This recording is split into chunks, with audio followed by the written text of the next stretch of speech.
4 కోట్ల తెలంగాణ ప్రజల ఆకాంక్షను నెరవేర్చేందుకు బీజం పడిన క్షణమే నవంబర్ 29, 2009. సమైక్య రాష్ట్ర సంకెళ్లను తెంచి తల్లి తెలంగాణ విముక్తి కోసం ఉద్యమాల గడ్డ కరీంనగర్ సాక్షిగా అలుగునూరులో ఆనాడు తెలంగాణ ఉద్యమ నేత కేసీఆర్ గారి అరెస్టుతో తెలంగాణ రాష్ట్ర సాధనే లక్ష్యంగా మలిదశ ఉద్యమానికి మైలురాయిగా నిలిచి చరిత్ర మలుపు తిప్పింది దీక్ష దివాస్.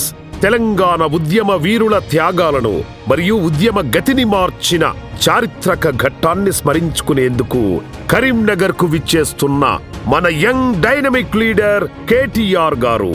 అప్పటి ఉమ్మడి కరీంనగర్ జిల్లా అభివృద్ధి కోసం మన రామన్న గారు 1000 కోట్ల నిధులతో కరీంనగర్లో రోడ్లు, కేబుల్ బ్రిడ్జ్, మెడికల్ కళాశాల, టీటీడీ దేవస్థానం ఇలా ఎన్నో అభివృద్ధి పనులకు శంకుస్థాపన చేసి వాటిని పూర్తి చేశారు.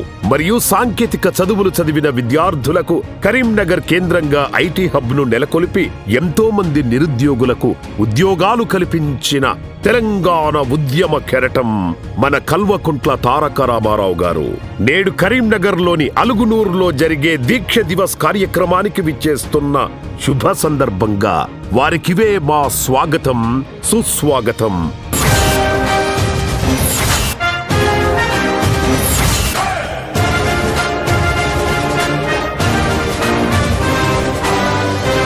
జయ హో కేటీఆర్, మీ గంగుల కమలాకర్.